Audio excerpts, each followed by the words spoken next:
আসসালামু আলাইকুম। আশার মিনি কিচেনে সকল বন্ধুদের স্বাগত জানিয়ে শুরু করছি। আজকে আমি নিয়ে এসেছি নিম ফুলের দারুণ একটা রেসিপি। আর এই সিজন চেঞ্জের সময়ে নিম ফুল খাওয়া কিন্তু আমাদের শরীরের জন্য খুবই উপকারী। তো অবশ্যই এই রেসিপিটা একবার ট্রাই করে দেখতে পারেন। নিম ফুলের দুর্দান্ত স্বাদের একটা রেসিপি। তো চলুন নিম ফুলের রেসিপিটি দেখে নেওয়া যাক। আর যারা নতুন বন্ধু আমার ভিডিওটি দেখছেন, ভালো লেগে থাকলে অবশ্যই আমার চ্যানেলটি সাবস্ক্রাইব করে আমার পাশে থাকবেন। তো এখানে দেখুন আমি বেশ কিছু নিম ফুল ডাঁটা সহ নিয়ে নিয়েছি। আর নিম ফুলগুলো আমি ডাঁটা সহই খুব ভালোভাবে ধুয়ে পরিষ্কার করে নিয়েছি। আর গাছ থেকে পেড়ে আনা টাটকা নিম ফুলগুলো থেকে কিন্তু খুব সুন্দর একটা গন্ধ বের হচ্ছে। আর ফুলগুলো দেখুন দেখতে কিন্তু অনেক সুন্দর লাগছে। তো প্রথমে আমি ফুলগুলোকে ডাঁটা থেকে বেছে নেব। ফুলগুলোকে দেখুন আমি এইভাবে করে ডাঁটা থেকে ছাড়িয়ে নিচ্ছি। ডাঁটাগুলো বাদ দিয়ে দিচ্ছি, ডাঁটাগুলো নেব না। এমনিতেই নিম ফুল খুব বেশি তিতো হয়, তার জন্য আমি ডাঁটাগুলোকে বাদ দিয়ে ফুলগুলো নিয়ে নিচ্ছি। আর নিম ফুলের এই রেসিপিটা অনেকেই হয়তো খেয়েছেন, আবার অনেকে হয়তো খাননি, এখনও পর্যন্ত জানেন না যে এইভাবে নিম ফুল খাওয়া যায়। তো ফুলগুলো দেখুন আমি এইভাবে করে সব বেছে নেব আগে।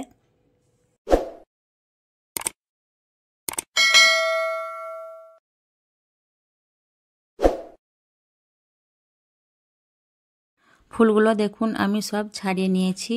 আর এই নিম ফুলের রেসিপিটা আমাদের গ্রাম বাংলার মানুষের খুবই জনপ্রিয় একটা রেসিপি। এই সিজন চেঞ্জের সময়ে আমাদের গ্রামের মানুষরা এই রেসিপিটা করে খেয়ে থাকেন। খুবই পছন্দের একটা রেসিপি গ্রামের মানুষের। তো চলুন আমি এখন পরের স্টেপে চলে যাব। গ্যাস অন করে আমি একটা তাওয়া বসিয়ে দিয়েছি আর দিয়ে দিচ্ছি পরিমাণ মতো সর্ষের তেল। খুব বেশি আমি এখানে তেল ব্যবহার করব না, 4 চামচে 2 চামচের মতো তেল দিয়ে দিলাম। আপনারা চাইলে কিন্তু বেশি তেলেও রেসিপিটা করে নিতে পারেন। তারপর আমি দিয়ে দিলাম 6-7টা মতো শুকনো লঙ্কা। গরম তেলের মধ্যে দিয়ে আমি নাড়াচাড়া করে লঙ্কাগুলোকে একটু লাল লাল করে ভেজে নেব। লঙ্কাগুলো দেখুন আমি লাল লাল করে ভেজে নিয়েছি। এখন আমি লঙ্কাগুলোকে তাওয়া থেকে তুলে নিচ্ছি। তারপর এই তেলের মধ্যেই দিয়ে দিচ্ছি মিডিয়াম সাইজের 2টো পেঁয়াজ কুচি।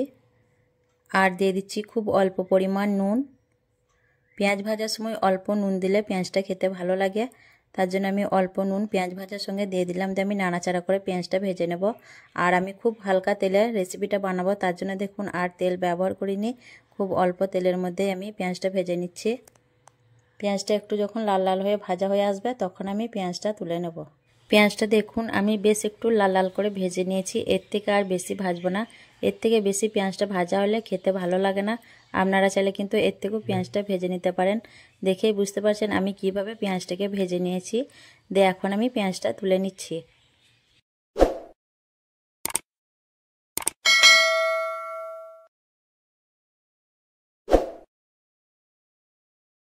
তারপর আমি আবারও এখানে খুব অল্প পরিমাণ তেল দিয়ে দিলাম, কয়েক ফোঁটা হবে মাত্র, দেখেই বুঝতে পারছেন তেলের পরিমাণটা। তারপর তেলটা একটু গরম হয়ে আসার পর দিয়ে দিচ্ছি বেছে ধুয়ে রাখা নিম ফুলগুলোকে। দিয়ে নিম ফুলগুলোকে আমি একদম লো ফ্লেমে একটু সময় নিয়ে নাড়াচাড়া করে ভাজতে থাকবো। আর এইভাবে নিম ফুলের ভর্তা কারা কারা খেয়েছেন অবশ্যই আমাকে কমেন্টে জানাবেন। নিম ফুলের এই ভর্তা রেসিপিটা খেতে কিন্তু দুর্দান্ত লাগে গরম ভাতের সাথে। আর এই সিজন চেঞ্জের সময়ে কিন্তু খাওয়া খুবই উপকারী নিম ফুলের এই রেসিপিটা। আর ভিডিওটা স্কিপ না করে দেখতে থাকুন কিভাবে আমি নিম ফুলের ভর্তাটা বানাচ্ছি। আর যদি ভালো লেগে থাকে অবশ্যই আমার চ্যানেলটিকে সাবস্ক্রাইব করে আমার পাশে থাকবেন যারা নতুন বন্ধু দেখছেন। 5 মিনিটের মতো লো ফ্লেমে ভেজে নেওয়ার পর দেখুন ফুলগুলো এইরকম ভাজা ভাজা হয়ে গেছে। আর যেহেতু এগুলো কাঁচা ফুল ভাজতে একটু সময় লাগে, তার জন্য আমি দেখুন 5 মিনিটের মতো ভেজে নিয়েছি। আর এইরকমভাবে ভাজা ভাজা হয়ে গেছে। এর থেকে আর বেশি আমি ফুলগুলোকে ভাজবো না, খুব বেশি ভাজা হয়ে গেলে খেতে অতটা ভালো লাগে না, তার জন্য আমি এরকমভাবে লাল লাল করে ভেজে নিয়ে এখন আমি গ্যাসের চুলাটা অফ করে দিয়ে ফুলগুলোকে একটু ঠান্ডা করে নেব। তারপর আমি ভর্তাটা বানিয়ে নেব। ভর্তা বানানোর জন্য দেখুন এখানে আমি নিয়ে নিয়েছি 3টে ভাজা লঙ্কা। সব লঙ্কাগুলো আমি ব্যবহার করিনি। আর নিয়ে নিয়েছি ফুল ভাজাগুলো। আর এখানে আমি 2টো আগের থেকে মিডিয়াম সাইজের আলু সেদ্ধ করে নিয়েছিলাম। আর নিয়ে নিয়েছি পেঁয়াজ ভাজা। তো এখন আমি ভর্তাটা বানিয়ে নেব। তার জন্য আমি দেখুন লঙ্কার মধ্যে অল্প নুন দিয়ে দিচ্ছি। নুন দিয়ে প্রথমে আমি লঙ্কাটাকে খুব ভালোভাবে গুঁড়ো করে নেব। লঙ্কাটা দেখুন আমি খুব ভালোভাবে গুঁড়ো করে নিয়েছি। আর লঙ্কাটা ঠান্ডা করে নেওয়ার ফলে দেখুন খুব সুন্দরভাবে মরমর হয়ে লঙ্কাটা গুঁড়োনো হয়ে গেল। আর ফুলগুলোও কিন্তু দেখুন খুব সুন্দরভাবে মুচমুচে হয়ে গেছে ঠান্ডা করে নেওয়ার ফলে। দিয়ে হাত দিয়ে আমি একটু ফুলগুলোকেও গুঁড়ো করে নিলাম। তারপর আমি এখানে দিয়ে দিচ্ছি দেখুন 4 চামচে হাফ চামচের মতো কাঁচা সর্ষের তেল। খুব বেশি তেল ব্যবহার করব না। দিয়ে আবারও আমি খুব ভালোভাবে লঙ্কা, নিম ফুল আর পেঁয়াজ একটু হাত দিয়ে ভালোভাবে মেখে নেব। আর এইভাবে করে অবশ্যই একবার নিম ফুলের ভর্তাটা বানিয়ে খাবেন, দেখবেন খুবই উপকারী এবং খেতেও কিন্তু অনেক মজার হয় এই ভর্তা রেসিপিটি।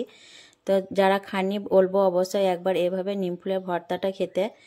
তো ফুল আর পেঁয়াজ লঙ্কা দেখুন আমি খুব ভালোভাবে মেখে নিচ্ছি। ভালোভাবে মেখে নেওয়ার পর আমি আলুটাও এর সঙ্গে ভালোভাবে মেখে নেব।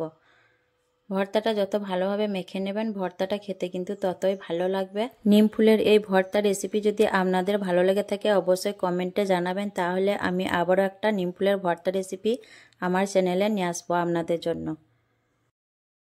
আজকের এই নিম ফুলের ভর্তা রেসিপি কেমন লেগেছে অবশ্যই কমেন্টে জানাবেন। ভালো লাগলে লাইক করবেন, শেয়ার করবেন আর আমার চ্যানেলটিকে সাবস্ক্রাইব করে আমার পাশে থাকবেন।